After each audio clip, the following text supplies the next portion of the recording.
promise. I know. Half of you asked about it yesterday. So what's on your mind? Anything else? Okay. Anyway, yeah, so I'll do the review on the 7th around lunchtime. I will send out a room number. I don't know which room will be in, but lunchtime email. It'll be recorded. It'll be live streamed. All of you have such disparate exam schedules. I can't possibly pick a day where no one's a conflict. Because 1Ls, it's possible because you have fairly similar schedules, but you are now all over the place as 2Ls. But I'll make it on the 7th around lunchtime. The rule is going to be you can send me any questions up to that date, and after that, no more. It's 3 days for the exam. That gives me enough time to respond. And also, I find the sorts of questions I get on the eve of the exam are usually awful questions that are just born out of desperation and panic, and they're not very good. So we'll cut off on that day. Let's see what else. Midterm reviews. I've met with almost every one of you. So far, so good. I think I'm actually making some good progress around. I got a bunch of more meetings on Sunday, and I have a bunch more meetings on Monday, and then we're done. So we actually got through it pretty quickly. Anything in your mind? Any questions? Okay. Let's start off with a poll question for today that will segue into review. Okay? There's a poll question for today that will lead into our review topic for the discussion. And this is your question. When a land use regulation results in a complete diminution in value, the government must always provide compensation. True or false?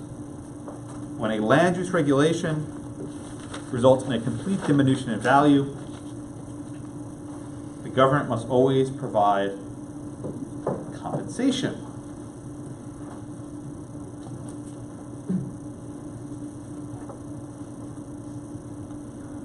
Another 20 seconds or so.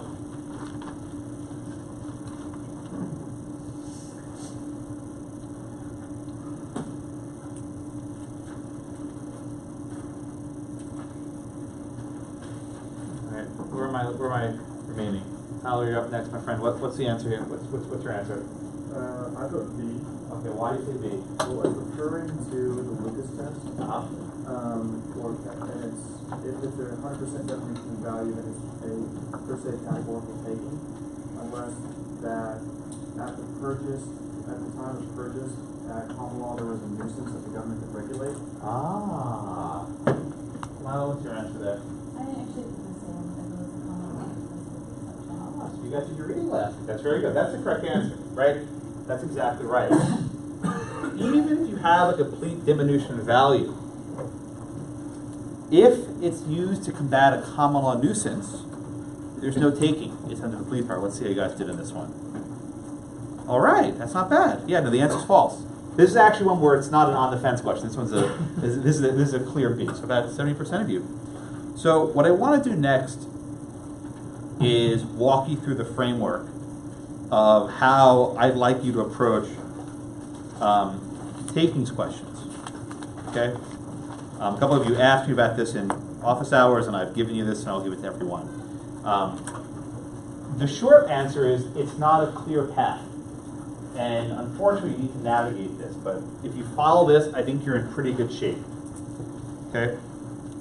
So the first case you have to consider is Loretto, right? Loretto was the case involving the cable TV company that put the wires inside the building.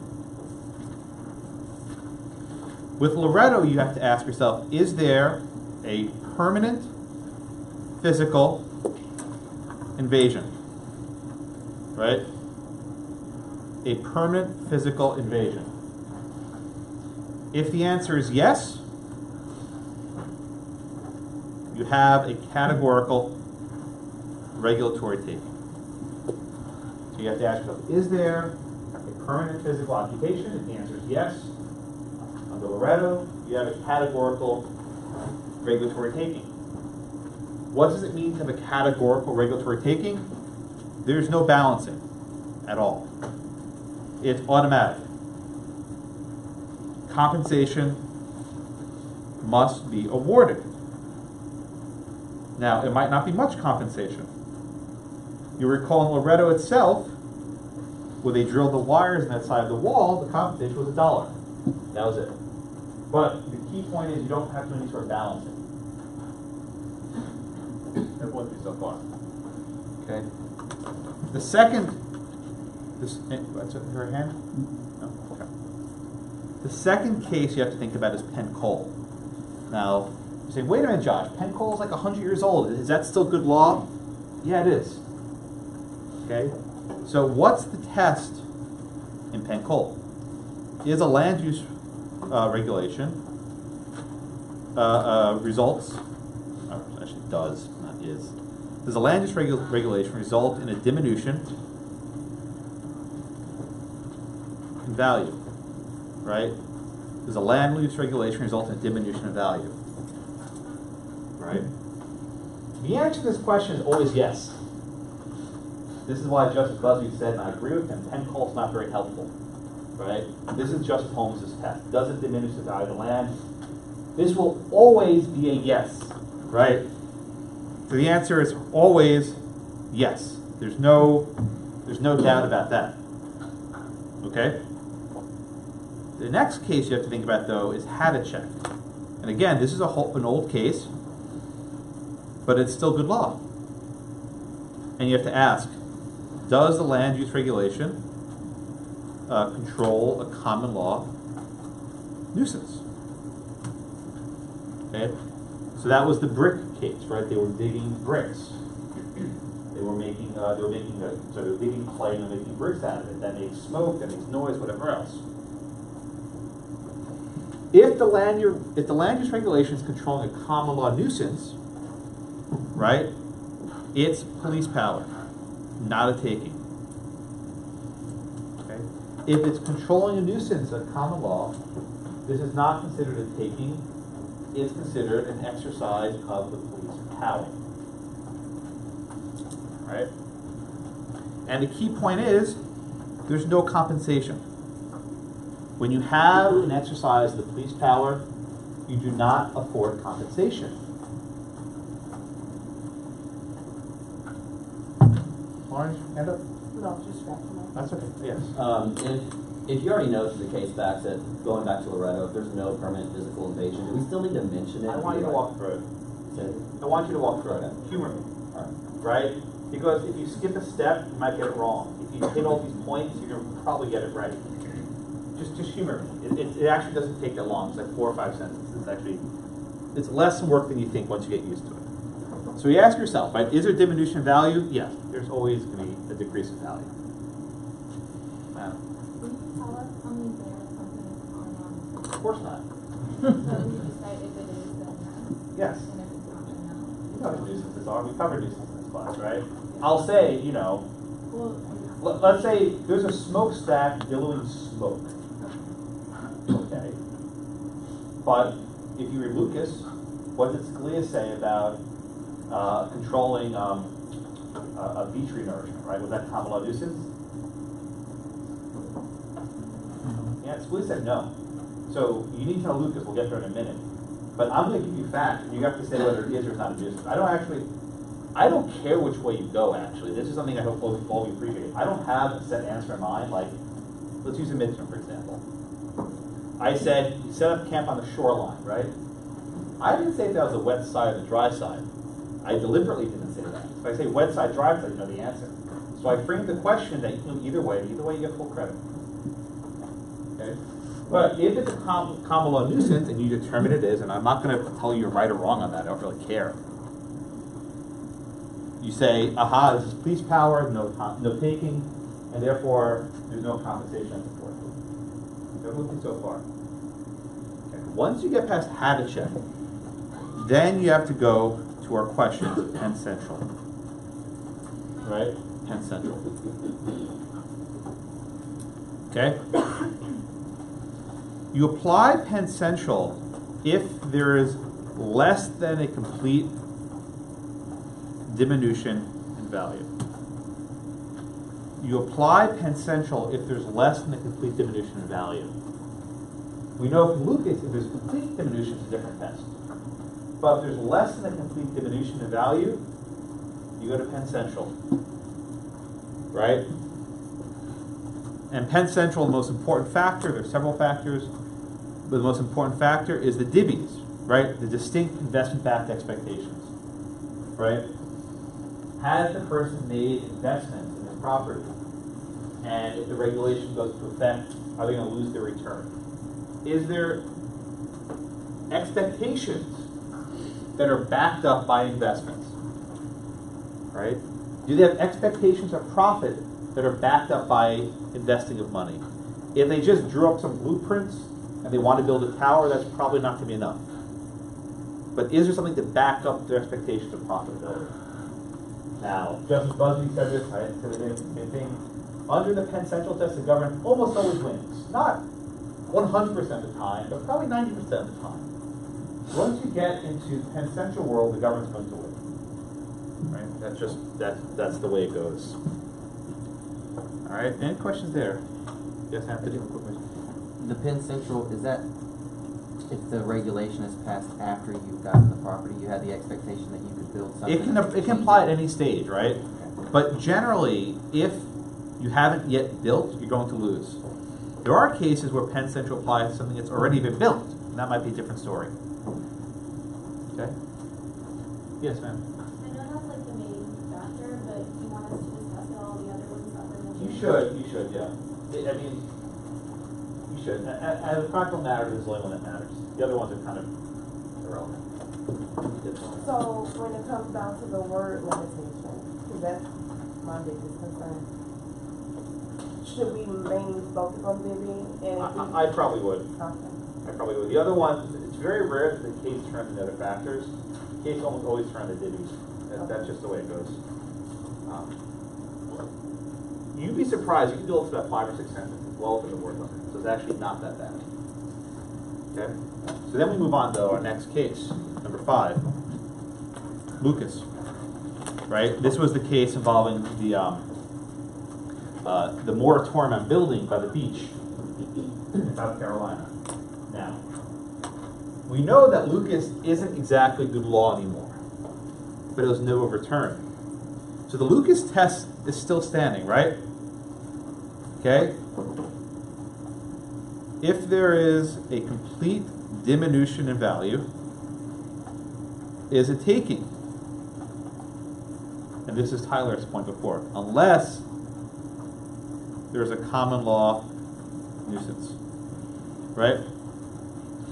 If there's a complete diminution in the value of the land, complete 100%, it's going to be a taking, unless if it's going after a common law nuisance, right? So here Scalia tries to reconcile Penn Central with Hadachek. He tries to breathe some life into this old brick case, right? I think this was Tyler Delilah said a few minutes ago. That's why the question was false. You could have a complete diminution in value, but if it's going after common law nuisance, it's not a taking. Okay? But here comes the wrinkle, right? Scalia said that the building moratorium in South Carolina was a complete diminution in value because you couldn't do anything there. But some years later, in Tahoe Sierra, the court redefined what complete diminution in value meant. Justice Stevens said, well, even if you can't build on this land, you can pitch a tent, right? Go camping. Justice Stevens said, even though the temporary moratorium has been going on and on and on, maybe you can build in the future. So what Tahoe Sierra effectively did is it said, even if there is a building moratorium, it's temporary. Therefore, less than complete diminution.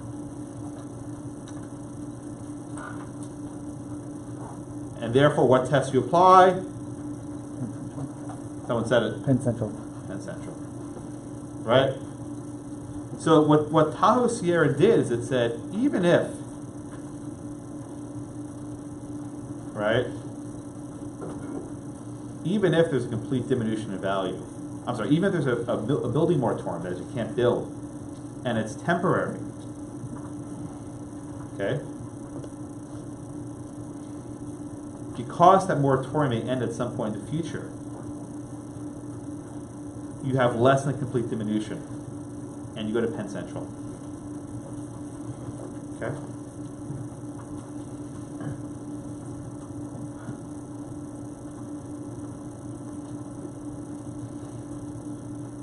One second, Bradley. So I want to walk you through this one more time, okay?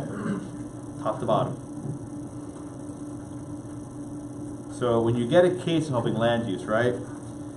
You write something like this. I'll just use the facts of Tahoe Sierra as an example. So the government says you can't build on your beachfront property for 5 years, and we will reassess in 5 years whether we can build. Those are your facts, right? That's your fact pattern. You can't build for 5 years by the beach. We'll revisit in 5 years, maybe you can build again. So we ask number one, have they imposed a permanent physical invasion? No. They did not put anything on your land, so you don't violate Loretto. Does this 5-year moratorium diminish the value of your property? Yeah, it does. It reduces how much you can sell it for, right? Because you can't build on it for the time being. Is there a common law nuisance? No. The common law did not understand the idea of a building moratorium. This wasn't like a noise, light, vibration, smoke, right? So there's no common law nuisance. So then you go on to number 4. Is there a complete diminution in value? Or is it less than complete? We know under under Tahoe Sierra that even with a temporary building moratorium, it's not complete. Why? You can go camping there. Right? If you can go camping on the property and pitch a tent there, you still have some value, some economic use of the land. Therefore, you don't have to go under Lucas because there's not a complete diminution. Under the rule in Tahoe Sierra, you go back up to Penn Central. And once you're in Penn Central, you say, well, wait a minute. Have you actually invested any money in building on this beachfront property? Well, no, you haven't, because there's a moratorium. You can't. That doesn't matter, right? Because you haven't invested money and your expectations of building aren't concrete, you lose with Penn Central, right? So using the exact facts of Tahoe Sierra, you can go through those 5 or 6 cases in a couple minutes. It doesn't take very long. The hardest part is for you to recognize this flow and be comfortable with it. Now, here's a dirty secret. All roads lead to Penn Central, right? Some of you asked me about this yesterday, right? It doesn't really matter what you, Lauren's on her head, she asked this yesterday. It doesn't really matter what you do. You wind up at Penn Central. Unless you have a Loretto categorical taking. You're saying, Blackman, why do you make me do all this stuff, right? This is why I don't want you skipping the steps. You still have to know the precedents, how you get there. But in the end, if you finish your answer like at Penn Coal, or if you finish your answer at Lucas, you're probably wrong. That's just like a way to check yourself. You want to wind back up at Penn Central. Unless there's a nuisance, right? If there's actually a nuisance, then you go to Hadachek, right? If there's a nuisance, you stop at step number 3. Right? If in fact there's a land regulation controlling the nuisance, you just stop at Hadachek and you're done. If they're making you install something, you can stop at Loretto, you can stop there. But if it's not hammering something into your wall, and it's not going after common law nuisance, you go all the way down. Now, I had this question before. I'm not going to say there's a nuisance, right? So you have to make a judgment of whether this is a common law nuisance. You have to take the torts, you have some sense. But in general, building moratorium is not a nuisance. That much I'll tell you. Okay, now I'll go for questions. Bradley, yes, sir. I have a difficult time understanding the difference between Hadachek and Lucas, since they both talk about nuisance. Okay. And why both are important. Okay. So Hadachek comes in, right, anytime there's a common law nuisance. You only go to Lucas if there's a complete diminution in value. It's almost like a worthless step. I mean this sincerely. It's almost worthless, but you need to know it. Anytime there's going to be a common law nuisance, under Hadachek, the government wins. But Lucas, which was good law for about 10 years, right? For about 10 years it made a difference. Lucas teaches that if there's complete diminution in value, you skip over Penn Central and you go back to Hadachek. Right? Did you notice when we studied Penn Central, they didn't really discuss Hadachek? It wasn't mentioned at all. the purpose of Lucas was to basically say there's an escape hatch from Penn Central. You can get out of Penn Central unless there's a nuisance with complete diminution of value. So the short answer, Bradley, is if there's a nuisance, you never have to go to Lucas. In fact, Lucas basically serves almost no purpose under our current law. This is one of the cases where Justice Scalia won the short term, but he lost the long term. I think Justice Busby talked about this the other day. Justice Busby clerked for Justice Stevens, so he has an affinity from it. I don't. The Stevens opinion, it basically overrules Lucas without saying so. Other questions on this? Yes, Mr. Tyler. You said if they're nailing something in your wall or physically occupying the property on top of the Loretto, would that also work if they're making you apply an easement? If they make you what? If the government's enforcing an easement on the property. What do you mean? Are you talking about our readings for today? Well, yeah, but because you were saying that. I think get for our today's readings, yeah. That makes it even more complicated. Like, that adds a few more steps to it. We'll get there today. But to preview your answer, it goes like 7 and 8. But I want you to get it this much. Mia. Where is the Wisconsin Beamer case? Oh, I'm so glad you asked that. It basically goes back to Penn Central. All roads lead to Penn Central. You're not going to, it's true, it's like Wizard of Oz, right? All roads lead to Oz. Whole railroad, yeah. Wisconsin v. Murr only comes in when you're considering what the denominator is, right? So if there are two parcels of land and the regulations only apply to one of them, the court says we'll consider the entirety. Therefore, the parcel of the whole is bigger. You have a bigger denominator, and the burden is lessened. The denominator question doesn't really fit in under this 6 framework. The denominator question of Murr only is when you're in Penn Central land. Like, how do you consider the parcel as a whole? Okay. So once you do all the other analysis. And you wind up in Penn Central, then you have to consider what's your denominator. Okay. So but mention that even if there's not like facts to support it? Probably not. Okay. I mean, unless you... The Murr case is a good case in very specific facts, but it's only useful to define what your denominator is. If it's relevant to the question mentioned, if it's not, don't. No. Go away. Always call me in class. Okay. Other questions? Yes, Bradley? Will you go over the analysis that we're supposed to do with the divvies? Yes. So, in Penn Central, you'll recall, they had a train station, they wanted to build a tower on top of it, right? They had drawn up some blueprints, they had hired some architects, but they hadn't actually invested any money in building up. They may have expected to have lots of future profits from the tower, but those profits were not backed up by any investments. And what the court said is, go away. What the court said is, because they didn't back up those investments, the fact they didn't back up their expectations of profit with investments means they didn't get the divvies, right? So unless you first have money behind your future gains, you're going to lose. Of course, the difficulty of Penn Central is, how could they invest any money if they knew they didn't have a permit yet, right? What bank is going to give a mortgage to a company to build something if they can't build it, right? You usually get financing contingent on having your permit to build. So that's why when I say Penn Central, the government always loses. The government always wins. They always win. It's a different story if you already have something there and you've been generating a profit, and the government says, okay, stop doing that, right? Stop doing what you're already doing. Okay, then you have a case for divvies, right? Because you already invested money in whatever your returns are. But if these are just speculative future returns, you're going to lose. The court says, look, keep running your train station as it is, right? No one's stopping to run your train station. You just can't build a tower. That answer your question? Yeah, very much so. Amy? And I keep getting caught up. So purchasing the property is not enough of an investment? No, because you can use it for other stuff, right? You can keep running the train station. Or you can pitch a tent, right? You go camping by the beach. Who doesn't love going camping, right? But that's why in Tahoe, after the case, the book said if they had filed separate suits, they would have had a better chance of winning under Penn Central because individuals may have had investor-backed expectations. Possibly, right? Possibly. It's hard to say. I don't think it would have made a difference. And maybe, I don't know. I think the purpose of the Tahoe Sierra case was to basically overrule Lucas and saying you always go to Penn Central. And once you're in Penn Central, maybe you've already built a house, right? But if you already built the house, you're not going to be subject to the moratorium. Understand? Right? The moratorium says you can't build on this property. If your house is already there, you're grandfathered in. So if you already built something, you're probably exempt from this rule. Make sense?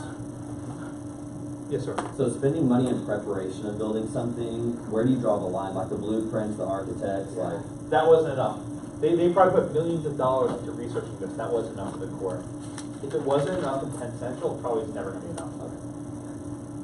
In other words, if I can grossly summarize this, if you're already doing something and they tell you to stop it, you can probably show a violation of Penn Central. If you're trying to do something in the future you haven't done yet, you're probably going to lose. So if you're grandfathered in, you're probably going to win the case. But then again, the government usually grandfathers in old stuff, right? They're zoning, they grandfather in old uses, so it's usually not going to come up. Like, I see numbers in this. The government wins at Penn Central like 90% of the time. It's not a, you know, you're fighting against a wall. Like, you know, the 280 character Twitter walls. It's a really tall wall at this point. I don't like it. I don't like it. So Penn Central just really sucks for little guys. Penn Central is very bad for property owners. Yes, that's a true statement. Other questions on this?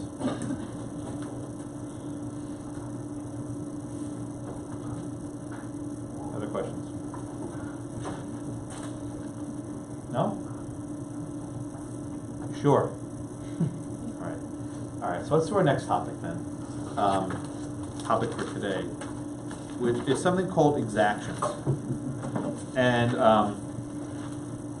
as much as I love your textbook, it occasionally drives me nuts because it never defines what an exaction is. Right? It never actually explains what the heck we're talking about. So let me explain how this works. Who am I up to? Anna. Anna, what happens if the government says to you, hey Anna, we really like your beachfront property. We'd like for you to give us an easement to allow people to cross over on your property to the beach. Generally, if the government wants to extract the easement from you, what do they have to do? Right, why? Yeah, that's a permanent occupation, there's no doubt. They want an easement on your property. They got to pay you for it. That's what's called eminent domain. We'll cover this in class Tuesday. An exaction, though, does something a little bit different. They're not just coming to you and say, hey, Josh, we want an easement on your property. They're saying, oh, you applied for a permit? That's really nice. Hey, if you want that permit, guess what? Pay up. We'll make you an offer you can't refuse, right? So the idea of an exaction is where the government requires you to do something as a condition for getting a project approved. An exaction is when the government requires you to do something to get some sort of project approved. Now, you may say, oh my God, Josh, that's awful. Look, exactions are actually not that bad, right? So imagine you're building a residential neighborhood, right? And the government says, okay, we want you to build sidewalks in front of your residential neighborhood. Is anyone going to argue that's a bad idea? No. If you're building a bunch of homes and the government says we want you to put up an easement, maintain sidewalks so people in the community can walk down the block, I don't think anyone's going to object to that. Well, I'll give you another example. Sewage connections, right?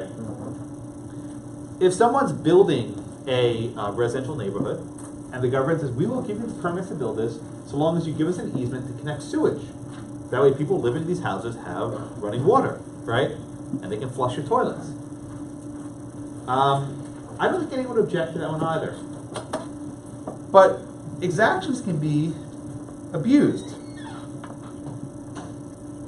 Let me give you another example. What if the government says, okay, you want to build a residential community, that's nice. We want you to give the city an easement to have a park, right? We want you to build a public park that's open to the public in your neighborhood. Now, if the government wants to make a park in a neighborhood, and they want to take someone's property, they got to pay eminent domain. But they say, well, you know, it's really nice that you want to build a neighborhood here. It'd be a shame if there wasn't a park, right? So if you give us a park, we'll approve your permit to build. Okay. Now people are getting a little bit, antsy, right? It gets different. What if you want to build a high-rise condo in Manhattan? High-rise condo, luxury condo looking at the river, right? And the government says, well, it's really nice. You can build these really expensive $1 million condos. What do you think about low-income housing? And the government says, we will give you the permit to build if you dedicate 20% of your units to rent-controlled apartments. Right? So imagine some of these apartments are like $5 million condos, right? For one bedroom. And then you got like, $500 a month rent-controlled units. Some of you are shaking your heads. This actually happens in Manhattan all the time, where you have these luxury high-rise condo buildings, and then like they dedicate a couple units for being rent-controlled. You know what they actually do? They build a separate entrance. They build a separate entrance for the rent-controlled unit. Separate elevator, separate everything. They don't get access to the gyms or the doorman or everything else, right? The facilities. But in order to get the accommodations in Manhattan to build, you have to play by the rules. So the question is, if the government said, we're going to just take 5 apartments from your building and we're going to convert them to rent control, they have to pay for it. But when they use this exaction process, they pay for it? No. It's been described as like printing free money. Because basically the government says, hey, you want this permit? Good, give us the goods, or else you get nothing. So it's a different species of the takings doctrine. Now, to answer, I think Travis or Tyler asked this question before, you're going to have different types of land use regulations that don't really fit in this 6-step framework, right? They don't really fit there. You know you're going to have to apply the Nolan and Dolan tests in a case where the government says, in order to build, do X, or don't do X, right? If you want this permit, do X, or don't do X, right? In such fact patterns, you're going to have to go to this other line of cases. Don't confuse them, right? Every year someone does this. Do not apply Penn Central, please, if there's an exaction question. You're wrong. You're going to be wrong. I'm telling you right now. I'm saying it black and white. If there's a case that says, in order to get your permit, do X, or don't do X, you're not going to go down the Penn Central route. Go down Nolan and Dolan. That's your framework. All right? Everyone with me so far. Please don't screw this up in the exam. It's a really, really common mistake people make. Oh, well, land use, go Penn Central. Government wins. The reason why is here, the government loses, right? You have 2 cases, Nolan and Dolan, where the government lost, and Coons, 3, right? 3 cases where the government loses. So while in Penn Central land the government always wins, with exactions the government loses sometimes. Not always. Maybe 50-50, right? But you have a chance of the government actually losing. The little guy, right, David? The little guy's a shot of winning here. Mr. Nolan and Mrs. Dolan.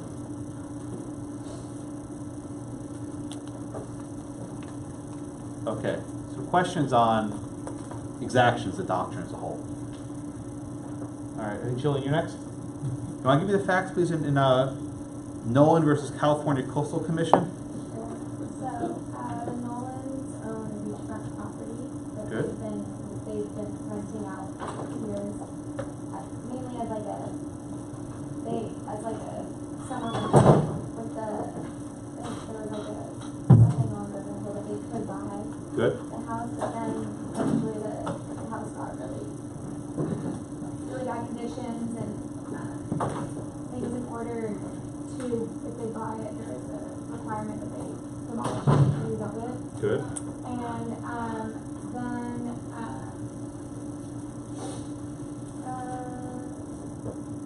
so then under there's like a California code, they were required to get a permit from the commission. And I know that the commission proposed a condition on Nolan to put beach access to the property, and public access to the property, and the Nolans argued that that was a taking. Okay, very good, thank you. So what happened here? Okay. California, the state, has a lot of coastal property, right? The entire state is on the ocean. And there's an organization, a government entity called the California Coastal Commission. And they are responsible for approving all building projects on the coast. Okay. The Nolans sought to, by the way, this is what their bungalow looked like. It looks pretty run down, right? And this is a view of the beach from their home. This is another view of their home. And this is an aerial shot. The Nolans sought to build a new property, a new home on this lot. The government said, okay, we'll let you build if you give us something. What did they want? They wanted an easement for people to walk across their property. So if you look over here, from walking from the street down across the side of their land onto the onto the dry part of the sand, into the wet part of the sand. Right? That's what they wanted. Okay. The Nolans were like, no way. If you want this easement, you got to pay for it. This is eminent domain. Did the Coastal Commission want to pay for this easement? Of course not. So this is what's called, let me type this word for you because people don't always know it. Inverse condemnation. I spelled it wrong. Inverse condemnation. What the hell does this mean, Josh? Inverse condemnation. I'll explain. Generally, when the government wants to use a power of eminent domain, they use what's called a condemnation process. You may have seen a sign, this property is condemned. You ever know what that means? It means the government's taking it, right? They're condemning the property. So inverse condemnation, when the government uses its power of eminent domain to seize property, whether it's an easement or otherwise.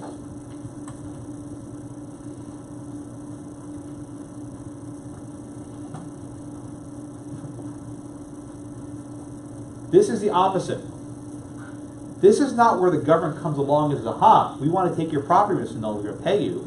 This is inverse, opposite, where the government does something which they say is under the police power, and the property owner says, aha, if you want to do this, you got to pay me, right? If you want to take my property and take this easement from me, you got to pay. So the purpose of the inverse condemnation proceeding is not to say you can't have this easement. It's to say if you want this easement, you have to pay. The purpose of inverse condemnation is to tell the government, if you want to take this, pay up. Now the government might say, well, just kidding. We don't actually want to pay. You can keep your easement just fine. Well, they're going to buy it, right? But the government can't afford to do this because they have to actually pay to litigate this. So the effect of these inverse condemnation suits,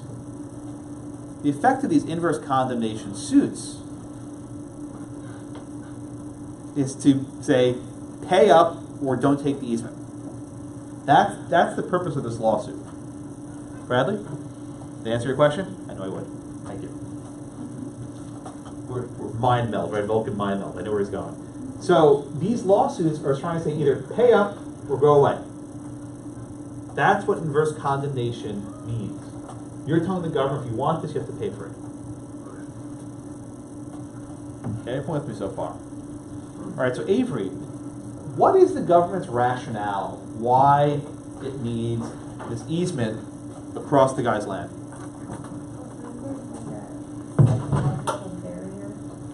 Yeah, let's develop this. What's the psychological barrier to this? Like the people who are walking on the street or driving on the street, would it be able to see past the structure into the beachfront? Okay. So let me see if I can repeat this. So what they're saying is people who are driving, let me show you the picture again, right?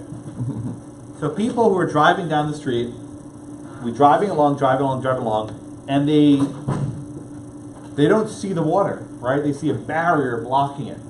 And then they psychologically think, oh my God, the beach is not mine. It belongs to this bungalow owner, right? This guy owns this little one-room shack, and this gives me harm, right? It injures my psyche. I'm being dramatic on purpose, I promise, right? And as a result, the government needs the easement to eliminate that psychological harm. Avery, is that a dramatic reading of what you just said? Yes, but I think that is what they argued that, and there was preventing congestion on the public beaches, why they also need easement. That way people aren't all forced to go towards. By the way, it's hard to read this diagram, but the beach was the public beach was like less than a quarter mile away, right? So there were ample opportunities to get to the water a couple blocks away, right? All right. Oh, you're next, Michael. Yes. Do you think if they had named the injury something else, they might have stood a better chance than psychological barrier? Well, what other injury could they have asserted? Is that a term of art? Or I don't know. I'm not from California. I couldn't tell you. I'm a little jaded, but your point's well taken, right? Is this the best they could come up with? I don't know, but if I sat down with this for 30 minutes, I could have thought of something better than that. I'll come back to you. Can anyone else think of a better reason? Help the lawyers, right? Help the lawyers make better arguments. You guys are going to be lawyers soon. Actually, Michael, let me come back to you. Use and enjoyment of... Michael, let me ask you this, right? If the fear was that people would be looking down and they see something blocking the water and it creates psychological harm, what would be a more narrowly tailored easement rather than saying you have to let people cross it? What could they have done instead? Sorry, run that back. Okay, I'll say it again. If the concern is that people will be psychologically blocked, they don't see the water, they see the structure blocked. What could this government have done that's more narrowly tailored rather than making people have to walk across it? You know what this is? Why? Isaac, can I add something? I have a lot of things. All right, go for it. Yeah, they could have, in order to make the nexus between the easement demand and the professed purpose, in order to make that nexus closer, could have simply said that there needs to be, visual access from the street to the beach in order to give the extortion a bigger piglet. Extortion, you mean exaction. Extortion. Yeah, so let me pull up Isaac's statement, what I think is the answer. We've been in 3 classes together, we go way back. So the answer is this. If the concern was about psychology and that people are going to look and not see the beach, right? Because, they see the beach here and they see it there, but God forbid the beach doesn't exist here, right? I mean, there's just, what could they do to the psyche that, this beach which stretches a couple thousand miles that just vanishes in this 5-foot region? But if, assuming that's their interest, just say, don't build any tall, right, what Michael said. Or just leave a visual path. You can create easements that you can't build in this 5-foot spot over, say, 5 feet tall, right? Maybe you can build like a little fence or something, or maybe like a shed, but you can't build anything too tall. Now, Isaac brings in this word nexus, right? Isaac, what's a nexus? What does that phrase mean? A nexus is some coinciding of justification and the professed purpose, and how they actually execute that purpose. They must be in harmony somehow, rather than simply made up. Okay, good. There has to be a fit, right? And this is a topic which I always feel like I need you combo the second half of this class. But this is the topic of scrutiny, right? With scrutiny, you're asking what is the fit between the means and the ends, right? If your goal is to eliminate the psychological stigma of people not being where the beach is, right? I guess. If your goal is to eliminate the stigma of people not seeing the beach, you can achieve that in a more narrowly tailored way by saying, don't build anything too tall, right? Maintain the sight lines to the water. The nexus test, which we'll do more in the next case, but the nexus test is asking, what is the fit between the means and the ends? if your goal is to eliminate the psychological trauma of forgetting the beach actually extends the entire block, right? Because just beaches disappear, I suppose. You need to have a more narrowly tailored approach. Now, Justice Brennan, I think his dissent's not in your book, is it? It's a shame, it should be.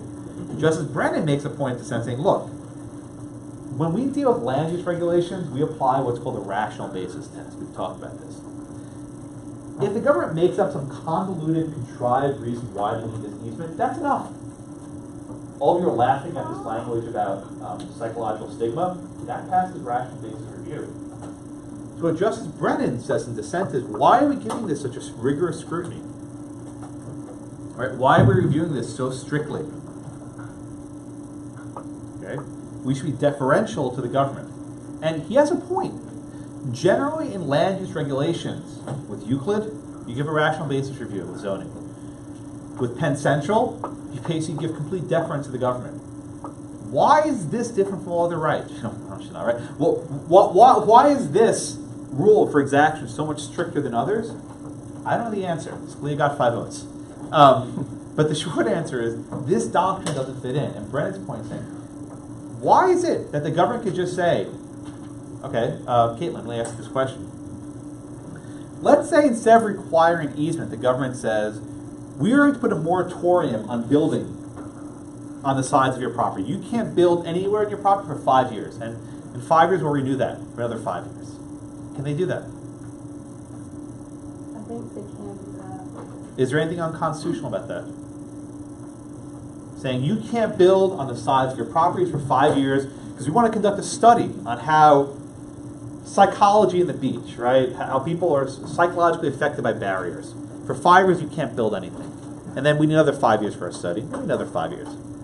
I think at one point it's going to be unconstitutional. But what's the holding in Palo Sierra?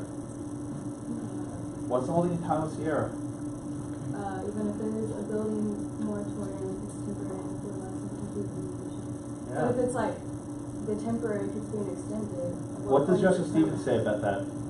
You still have some economically viable use of the land. You still walk across it. Yeah, that's still you still get. So let's just think about this for a second, right? The government here, if they had just said, we're going to announce that you can't build anything here, period. So we can conduct a study. That's fine. But because they did it differently, said we want you to give us an easement instead, that's unconstitutional. So Brennan's point is this. Why should it matter? Because the effect is exactly the same. Now, maybe the response is, when you give someone an easement, right, we've talked about this, you create a superior interest. Right? Your title now is a cloud over it. And when you sell your property, you sell it subject to that easement to the government. So maybe that's the difference, right? The government says there's an easement attached to it, it's a different rule that applies. But the long and short of it is, right, there's not a proper nexus. There's not a proper fit between what the government's seeking to achieve and the means they use to get there. The psychological stigma is not enough. So any questions on the Nolan case? Questions on the Nolan case? Yes, sir, Anthony? I guess I'm confused. I thought the psychological barrier was from one public beach to the other. That if you were at the cove and it started filling up with people, you wouldn't want to cross over in front of those houses. Also from the street as well. Okay. There's also the psychological barrier. People driving down the street, and if they see a structure right over here, they'll think, oh man, that beach is not mine. I can't go there. And it hurts my soul. I'm sorry, I don't have much sympathy for this. There's a public beach. There's a public beach 2 blocks away. We did the case with the Matthews versus Bayhead case, the public trust doctrine. Remember this? We had to let people basically cross your beach.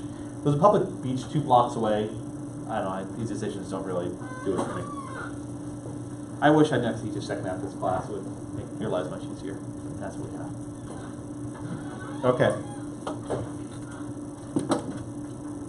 Questions on Nolan? Oh, yes, ma'am. Okay. And I believe it says that in the case, but whenever it is determined that there's not a nexus for the problem they're trying to solve versus how they're trying to solve it, then it's unconstitutional, but you can still ask for the easement, you just have to pay the fee. Yeah, but the government won't do it.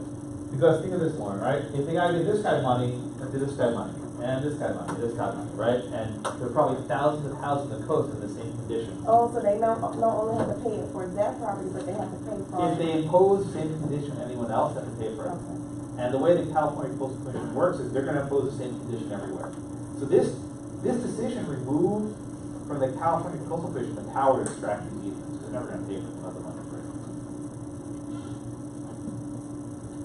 Instead, they'll just do what I suggested to Caitlin, just use Penn Central and just say, all right, we're going to tell you can't build anything. Nice. Good job. We'll put a moratorium on building. Which is actually a little bit worse if you think about it. At least here you can build given the easement. They're like, well, you can't build anything. We'll just do a study for a couple of years, see what happens. Go camp in the meantime. Pitch a tent. I know I am with everybody beachfront property. It's just property investors speaking. Yeah. Well, following up on that, how could they say that? Because in this case, there's already a structure there. You can't, and they but they demolished it. Right? But that was the thing. They demolished it as a bungalow. So they demolished it before that property was taken out? They demolished it because it was dilapidated, right? They demolished it because it was run down. And in order to start building, they needed this permit. And they couldn't build until they got this permit to give the easement. But as a result of this case, the exaction was unconstitutional. They could build their bungalow. Right? So that's what they, remember, they demolished the thing. They had an empty lot. Go camp there, right? Go build your tent.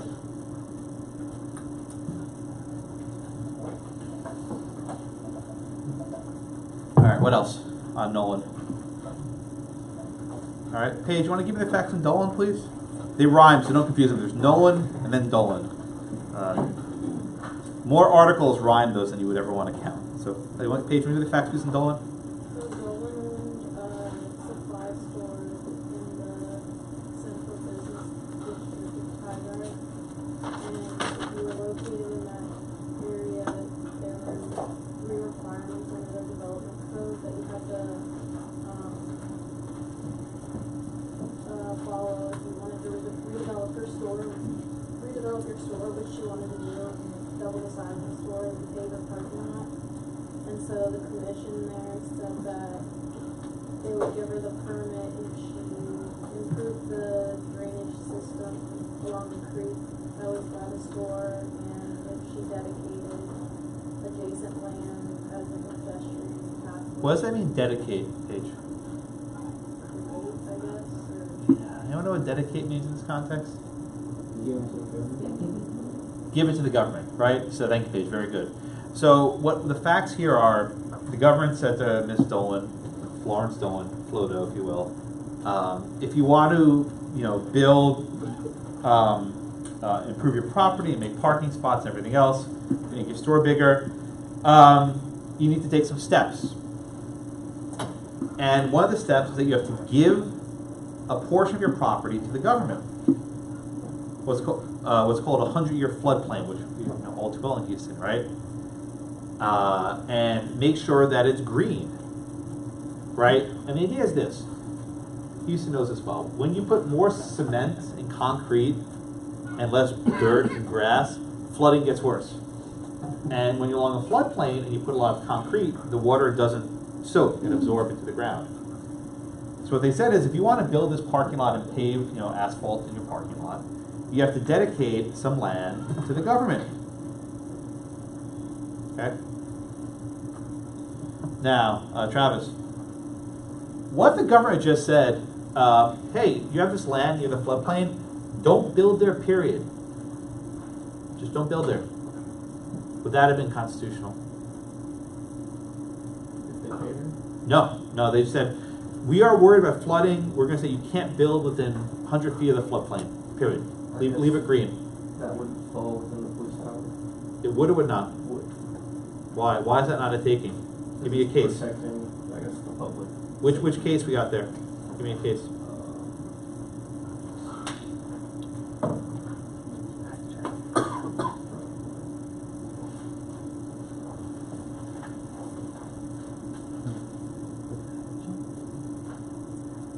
Go to our flow chart for 6 cases, right? if you see how these issues overlap, right? Depending how you frame the issue, either in Penn Central world or you're in Lucas, or I'm sorry, a Nolan world. Travis, what case, if the government said you cannot build there at all, what case are we in? Well, there's no nuisance. What case are we in? That you cannot build there at all.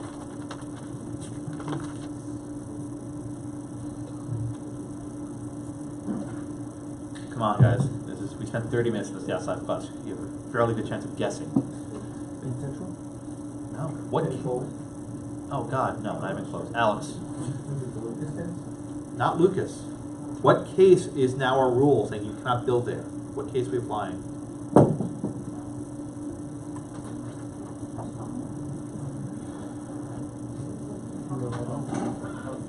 Come on.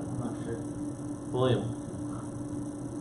I would have to go with Tahoe Sierra when you put a moratorium on building. Yes, and is when you with Tahoe Sierra, if there's a moratorium on building, is it a taking? Do you have to pay?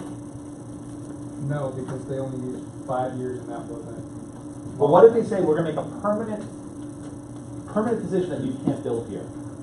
Does that deprive of all economically viable use? No, Why not? because they still enjoy some life. You can pitch a tent, right? It's the pitch a tent test, right? If you're able to walk around here and enjoy nature and go camping, everything else, you still have some economically viable use of the land. So then you go to Penn Central. Oh, you haven't built anything there. Parcel the whole, you lose. I thought the big thing with Tahoe Sierra was that the moratorium was not permanent, it was temporary. That's not the entire part of the case, though. Right? If you still have some use of the land that you can do nothing more than pitching a tent, that still gets you to Penn Central. In other words, the complete deprivation of value is almost never going to be satisfied. If you use camping as your example, then basically Lucas is a dead letter. Understand? The temporary part is certainly there. That's not necessary. That helped it. If you can go camping on the land, that's enough. So if I had said Penn Central to your first question, that would still be correct. That's correct, but Penn Central because of Tahoe Sierra. You need to give me the loop. Right, but the saying you can't build there, that specifically has to deal with distinct investment-backed expectations. Yep. Once So you get, but you need Tahoe saying that the moratorium, understand? Right? Just follow the framework I gave you. Right? The idea of the moratorium that you can't build, you're going to need to talk about why this is Tahoe, not Lucas. Because if you're under Lucas, then you win. But Tahoe Sierra modifies Lucas. One thing. So if you just said you can't build here at all, that would have been fine under Penn Central. You can do that. But instead they said, if you want to build this parking lot, give us this dedication. Give us this basically a donation of the land to the government. It's not just an easement, you're actually giving off the land itself. Okay? So, Christina, what did the court do here? By the way, this is Chief Justice Rehnquist and not Justice Scalia. Rehnquist kept this for himself. Christina, what did Rehnquist do here? They looked at whether their reason for traffic prevention was constitutionally sufficient. Okay, what do you mean?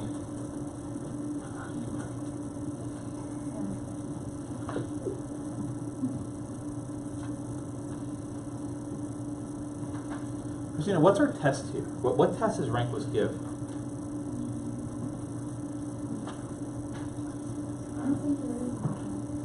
Test me. What's the test here? Is it like going forth with the nexus test from Nolan, where there has to be a rough proportionality between the thing exacted and the development permitted in exchange? Very good, very good. So the test in Nolan is called the essential nexus test. Okay? Okay? The essential nexus test, which asks, is there an essential nexus between the legitimate state interest and the permit condition?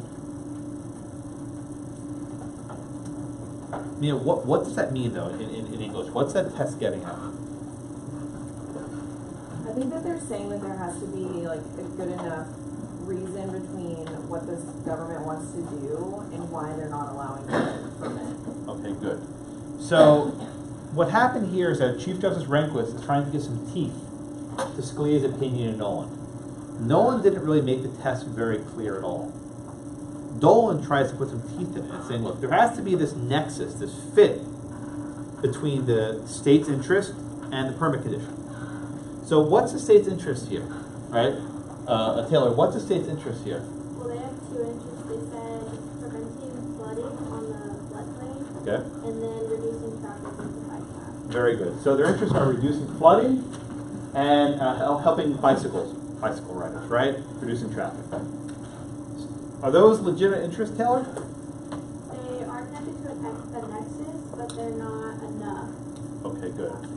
In other words, could the government combat flooding by requiring less than 100-acre dedication? Yes. That's right. Okay? The purpose, right?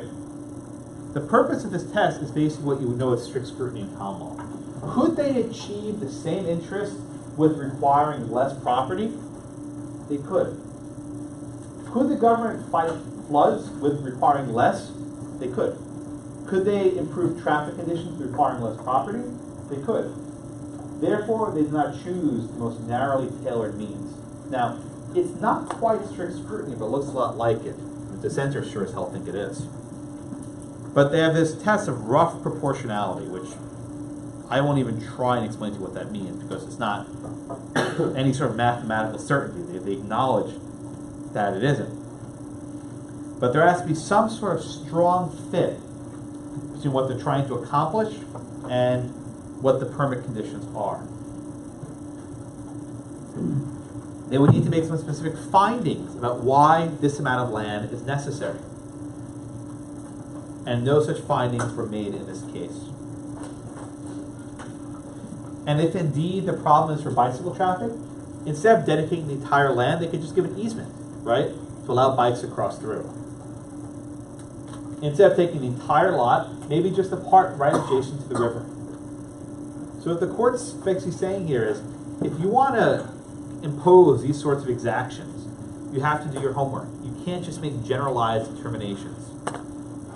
It's more or less what you might call a strict scrutiny review.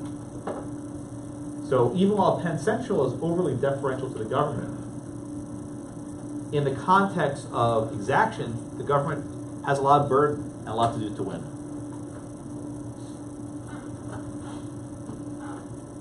Right? So the holding of Dolan is asking, what is the fit between the condition and the government's interest? And if that fit is too loose and is not precise enough, the exaction is unconstitutional and the government has to pay for it. They can't just exercise their police power over it. Right? This entire test is about keeping the government inside the police power. And if they can't show the essential nexus, they're outside the police power and they have to pay just compensation for the taking. Yes, sir. For purposes of analysis on the test, which you said there's no mathematical certainty to this rule, but then you also said they had to make significant findings that they were necessary. I mean, is it going to be easy to just argue both sides? Yes. Necessary. The facts are probably going to lead you one way or the other. Yes, Robert. So how would you prove the proportionality? Because they argue here that them saying that it could offset traffic demand versus them saying that it will or it's likely to. Those are two different things, and that's how they felt that. How would they meet rough proportionality? Like if you're saying you can't quantify it mathematically, do they have to show some kind of? So let me answer your question this way, Robert. It's a good question. Generally in constitutional law, when a party has a burden, they're going to lose. If the burden is on the government to demonstrate why they need this specific plot of land for these reasons, they're going to lose. In contrast with Penn Central, the burden's on the property owner to say why they need this, why they made the requisite investments. So, to pole vault over your question, which I will, the burden's on the government's going to lose. Governments don't like having to actually prove things. They just like taking things for free. And this puts a burden, and they probably just don't even bother. They try and get around it. We'll see that in Kuntz, the next case, but they won't do this exact thing again because they realize they can't make the showing.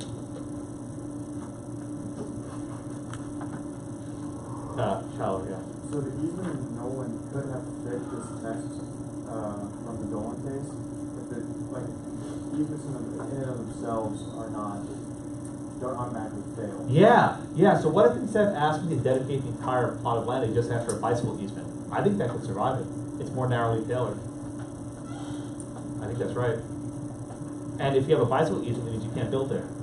So that would have been a much more narrowly tailored way of accomplishing this.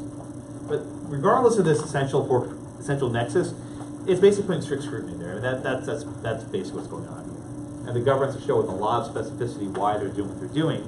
Otherwise, they need to pay. And again, if the government wants it, just pay for it, right? It's not saying you can't do it. If you want it, you got to pay.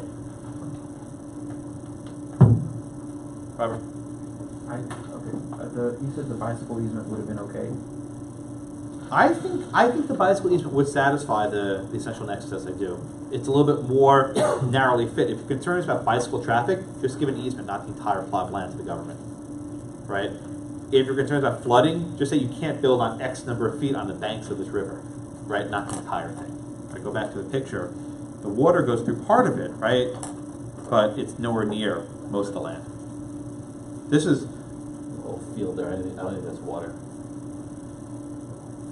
Maybe build a wall, right, to prevent the flooding. I don't know. Yeah, Christina. What would be one way that they could prove that this trail was actually complete? Surveys, these sorts of things. I don't think they would need to show that, but they show that there are a lot of bicycles in this area, and that they often have to cut along the asphalt and that can be a trail. I mean, that's not that hard to show.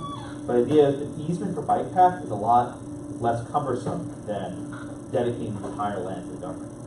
Makes sense? All right. Lane, you want to give me the facts on the Coons case, please?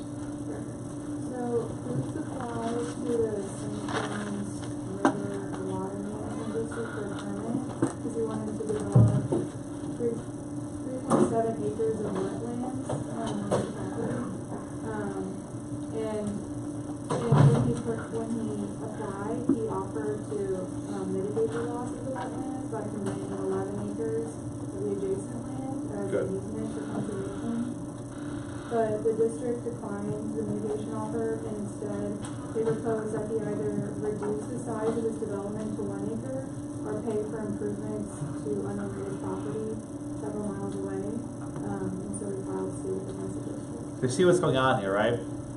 The government learned from the Dolan case, right? They learned a lesson and said, okay, we're just going to deny your permit flat out.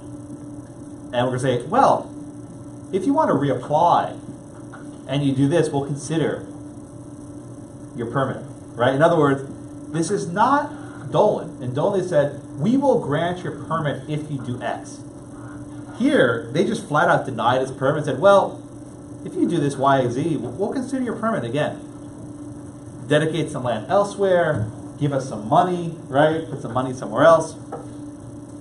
So I like this case, this Coons case, because it teaches an updated version of this doctrine, right?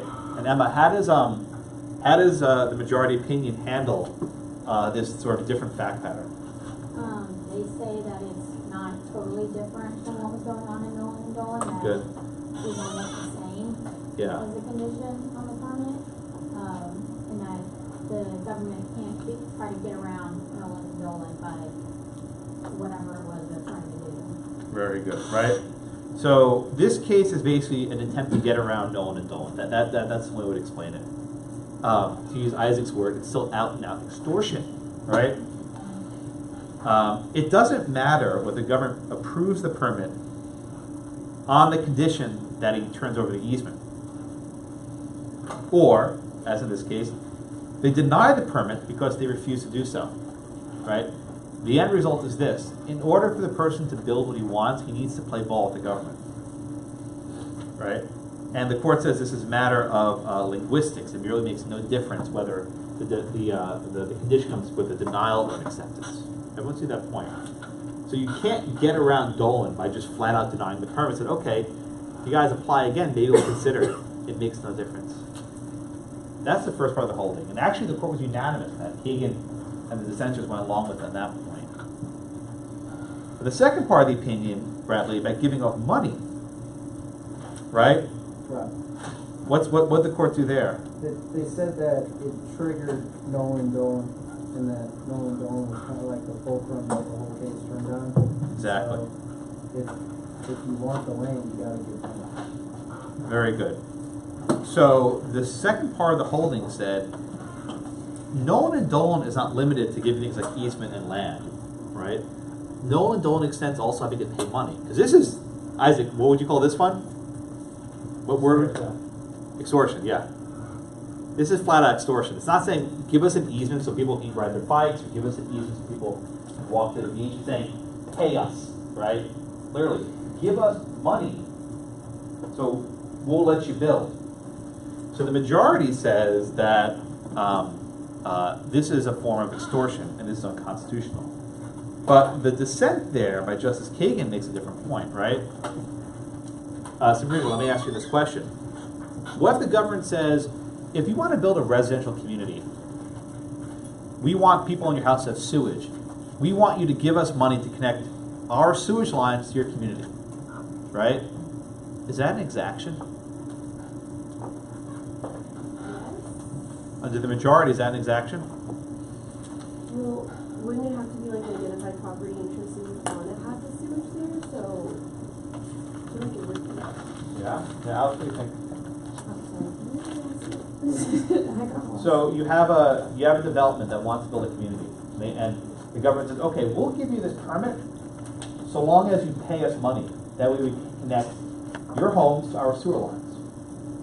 Under the majority, is this an exaction? Yes. What does Kagan say about this in dissent? She. She kind of went the other way. She's saying that there was never any money exchanged here, so it wasn't as received. But what if there was money exchanged? What if in fact they paid up? Then they would have like Natalie? I think she said that there's cases in the past, like a mining case or a coal mining case where this has been allowed, and the defendant undertaking is possible to get defeated, so it would be okay. Yeah, well, Kagan's point is this. If you start out saying that transferring of money is going to be an exaction, the sewage example I gave you breaks, right? Because very often the government will have realistic demands why they need money from a builder to connect sewage lines and the like, connect power lines. Under the court's holding here, that's going to be a taking. And once you've been taking, you have to pay money.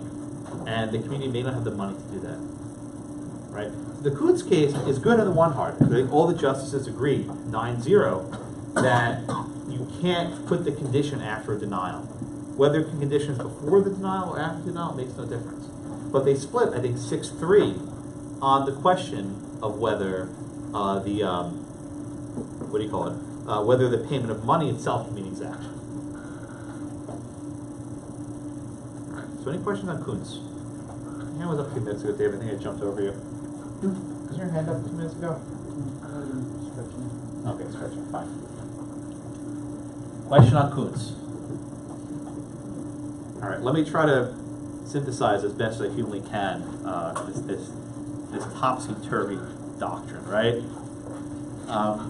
When you have a land use question, the first issue you have to put in your mind is, are we in Penn Central land or are we in Nolan Dolan land, right? How are you going to know where you are? If it's saying you can't do X, period. You can't build this, or you have to let us do this, right? You are in Penn Central land. If the case says, if you want a permit, you have to do this. If you want a permit, you can't do this. You're in Nolan and Dolan land, right? The key distinction is there a condition? Remember your contract, condition precedent, right? If there's some sort of condition precedent to do something, you got to go down the exaction road. If it's just saying you can't build here, right? You're in Penn Central land. Okay. So if you go down the second road, right, with Nolan and Dolan, you have to ask yourself, what is the fit between the government's interest, what are they trying to achieve, and the condition of the permit? If what they're trying to achieve is a fairly specific thing, like people riding their bikes, they can't make you give up the entire property. An easement would be adequate. You need a close fit, this rough proportionality. That's what that means, a close fit between the means and the ends. So this isn't really a continuation of our prior analysis. They're two separate ones, correct? Totally different doctrines. If you notice, is Penn Central cited anywhere in these cases? No. It's not. They're totally different cases. That's why. So, in our analysis on the finals, this is one of my questions. Whatever answer we get to, you're not gonna really count it right or wrong, it's just as long I as don't the care. analysis. So if I think it's a close fit, That's good. okay. That's fine. I'm not going to yell at you for that because if you know Justice Rehnquist's opinion said there's no mathematical certainty, right? And when a judge says that, they're admitting, yeah, we're making it up, right? We're giving you a fuzzy test, and it's going to be based in large part on what the judge decides is right or wrong. Kaylee. So for purposes of the exam, we can also adopt like the dissenting opinion saying that monetary exactions are. I wouldn't accept it. I wouldn't adopt a dissenting opinion. That's you might agree with it, but it's not law. You have to stick what the majority says. Okay? Bradley. We just go over again, so Nolan and Dolan about the, it's gotta be narrowly tailored. Yeah, I'd be happy to. So let's use the bicycle case as the easement, right? As the example. If you know that the government's interest is letting bikers ride their bikes, and the government says we need to dedicate a 100-acre lot, you say, wait a minute, that's not a good fit. Where's the essential nexus, right? Where's the fit between the means and the ends? Why can't you use something more narrowly tailored? And if you could say, why can't you do something more narrowly tailored, like a bike easement for a bike trail, that means the government loses. They have to pay up. Right? But the important threshold question, don't lose sight of this. Are you applying the Penn Central line of cases? Or are you applying the Nolan-Dolan line of cases? If you screw that up, you're going to get the question wrong. That, no mistake, right? You can't screw that up. Once you get to Nolan-Dolan, I don't care what your answer is. But get the right framework to start. Questions? Anything in your minds? Going once, going twice. I will see you all. I'll still be on Sunday, then on Monday. Thank you.